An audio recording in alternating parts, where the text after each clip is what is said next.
Selanjutnya kita masuk ke minggu 11, topiknya gelombang dan suara. Sekarang kita masuk ke soal nomor 5. Di sini memahami konsep gelombang mekanik. Soalnya itu pilihan ganda dan tipenya itu mudah. Nah, sekarang kita coba masuk ke soalnya. Di sini sebelum kita bahas soalnya, saya pengen ingetin ya bahwa gelombang mekanik itu gelombang yang perambatannya perlu medium ya. Jadi medium itu bisa berupa udara, zat padat, zat cair gitu. Nah, kalau nggak ada medium, nanti gelombangnya itu nggak akan bisa jalan ya, nggak bisa bergerak. Nah, di sini soalnya, perhatikan gambar berikut. Suatu gelombang transversal yang merambat pada tali memiliki kecepatan v-wave ke arah kanan dan kecepatan partikel tali v-partikel dengan arah vertikal ke atas. Manakah dari pernyataan berikut yang benar dan berikan penjelasannya? Nah, sekarang kita coba lihat yang A dulu ya. Yang A, kecepatan v-wave dan kecepatan v-partikel adalah identik. Apakah identik? Gimana menurut kalian? Apakah identik? Jawabannya tidak ya. Tidak identik. Dari gambar di sini aja itu bisa kita lihat ya bahwa v-wave itu arahnya ke kanan, sedangkan v-partikel itu arahnya ke atas. Gitu, dari segi arahnya aja ini udah beda. Nah, terus di sini kenapa tidak identik? Karena kalau v-wave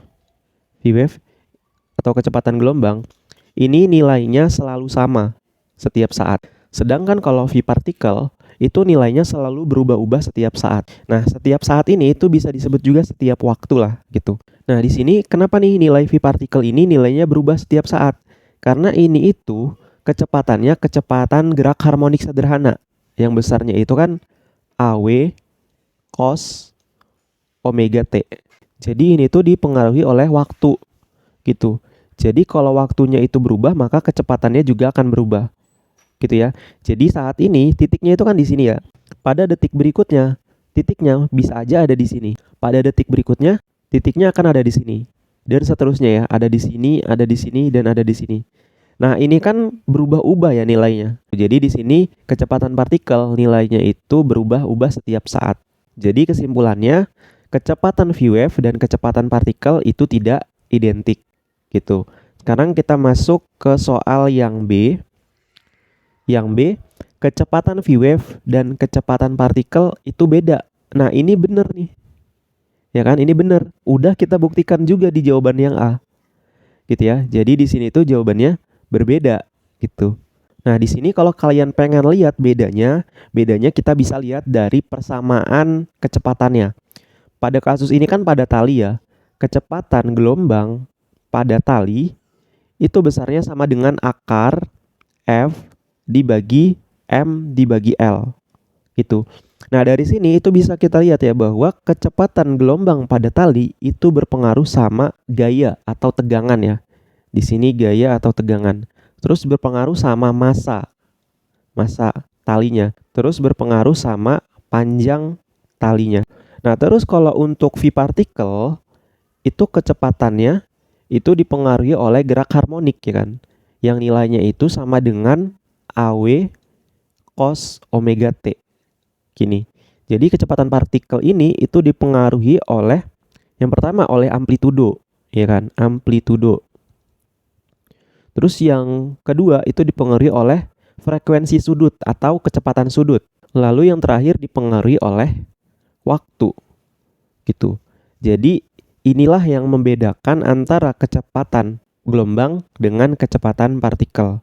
Gitu. Terus di sini juga saya punya informasi juga ya bahwa kecepatan partikel ini itu akan maksimum saat berada di posisi setimbang.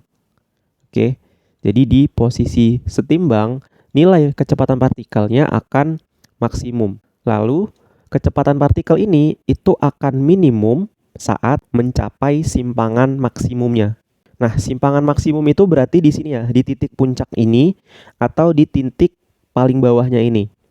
Nah, kalau dia itu ada di sini, maka kecepatannya itu akan minimum. Nah, terus di posisi setimbang itu posisinya di sini nih. Oke, di posisi ini. Itu kecepatannya akan maksimum. Jadi ini jawaban yang B, jawabannya berbeda. Sekarang kita masuk ke soal yang C. Yang C, jika gelombang merambat dengan kecepatan v-wave konstan, apakah itu berarti partikel pada tali tidak mengalami percepatan. Jadi kalau kita lihat di soal yang C ini, kalau V wave-nya itu konstan, apakah partikel tidak mengalami percepatan? Jadi kalau kita tulis di sini V wave konstan, berarti partikel pada tali tidak mengalami percepatan. Berarti di sini tuh tidak ada percepatan partikel ya. Nah, kalau tidak ada percepatan partikel, berarti kan di sini A partikelnya 0 ya. A partikelnya itu sama dengan 0. Kalau kita lihat di sini, partikel pada tali ya, partikel pada tali ini itu mengalami gerak harmonik sederhana. Nah, karena mengalami gerak harmonik sederhana, maka kecepatan partikelnya ini berubah-ubah. Nah, karena kecepatan partikelnya berubah-ubah, di sini maka A partikelnya itu tidak mungkin 0. Gitu. Jadi A partikelnya itu tidak sama dengan 0. Kenapa di sini? Karena kecepatan partikelnya ini itu berubah-ubah. Nah, karena kecepatannya partikelnya ini itu berubah-ubah, maka percepatannya tidak sama dengan 0. Jadi sehingga di sini tuh ada percepatan. Ya kan? Jadi di sini ada percepatan. Meskipun dia bilang bahwa V wave ini konstan, V wave itu kan di sini ya. V wave itu di sini. Gitu. Sedangkan yang kita lihat itu partikelnya. Gitu. Jadi V wave ini itu tuh tidak berpengaruh terhadap percepatan partikel yang ada di sini. Gitu ya. Jadi ini jawabannya. Pada video berikutnya kita akan coba latihan mengerjakan soal gelombang mekanik ini ya, supaya teman-teman lebih paham di soal nomor 5 ini. Oke, mungkin itu aja pembahasannya. Saya tutup. Wassalamualaikum warahmatullahi wabarakatuh.